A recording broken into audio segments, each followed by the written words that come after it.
بسم الله الرحمن الرحيم. السلام عليكم ورحمة الله وبركاته. ازيكم عاملين ايه؟ النهاردة هعمل لكم طريقة أكلة برضو اقتصادية من الفول المدشوش. زي ما انتم شايفين الفول ده بعمل بيه أكلة. هي في السعودية بيقولوا عليها فول الجلابة أو فول الغلابة، وفي مصر بنقول عليها الفول المقلي. هعملها لكم بطريقة بسيطة وسهلة، وفي نفس الوقت بتطلع رائعة حلوة جدا جدا. يعني ممكن تبقى غدوة، نوع من التجديد. انا هنا جبت حلة على النار، حطيت زيت على سمنة، وكنت بشرة بصل، عليه فصين توم، وحتة فلفل حراق، نص قرن فلفل حراق. يعني مش حاطة فلفل كتير، عشان اللي يحب يزود شطة ممكن يزود. شوحتهم يا دوبك دبلوا. حطيت معلقتين خل، ونزلت بمعلقة كبيرة صلصة على النار، وبكون ضربة طماطم في الخلاط، حوالي 3 أو 4 طماطمات. طبعا ده برضو على حسب الكمية على حسب عدد الأفراد. حطيت ملح وفلفل وكمون، وبحط معاها مكعب ماجي. انا هنا الفول المدشوش انا كنت واخده كوبايه بالظبط. غسلتها كويس قوي ونقعتها 4 ساعات. نزلت بيها بالكوبايه في الطماطم، ما استنتش لما تتسبك، لان انا عايزه الفول يكمل سواه مع الطماطم. وبشوفه كل شويه. طبعا احنا عارفين ان الفول المدشوش بنلاقي فيه منه جزء بيستوي بسرعه جدا وبيتهري، وفي جزء تاني بيبقى ناشف شوية ومحصول كده. طبعا دي حاجة مش بإيدينا، لأن يعني الفول اللي انت بتجيبيه انت وحظك بقى. في أوقات كله يطلع بيستوي بسرعة، في أوقات يبقى حبة وحبة.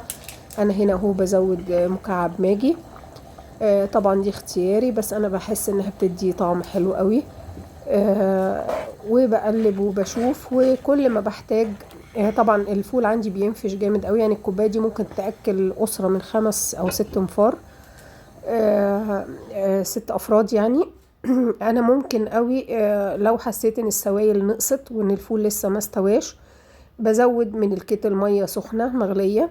هنا الفول بقى تقريبا 80% مستوي، بنزل بمعلقتين رز مغسولين، بنزل بيهم على الفول المدشوش، وبزود ميه سخنه، ميه مغليه من الكتل، وبفضل اقلب وبستنى عليه على نار هاديه لغايه لما الرز يستوي والفول المدشوش يستوي.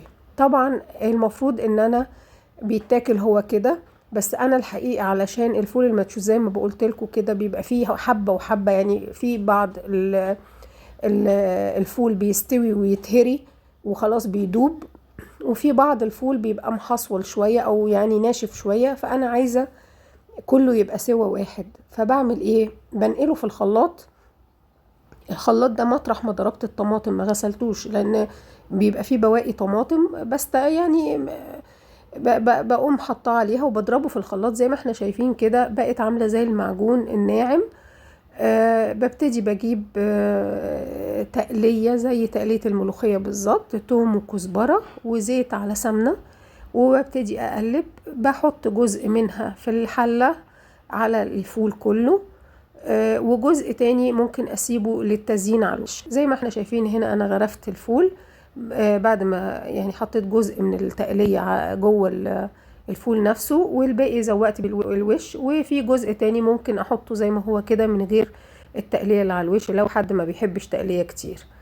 الحقيقة أكلة حلوة جدا جدا ومغذية. ممكن تتاكل مع بصل أخضر وجرجير، ممكن تتاكل مع مخلل، ممكن تتاكل يوم جمعة كنوع من الراحة من الوقفة في المطبخ.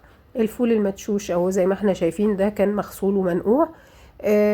برضو طريقة التقديم دي حاجة بترجع لك، تغرفي في طبق، تغرفي كله ياكل مع بعضه.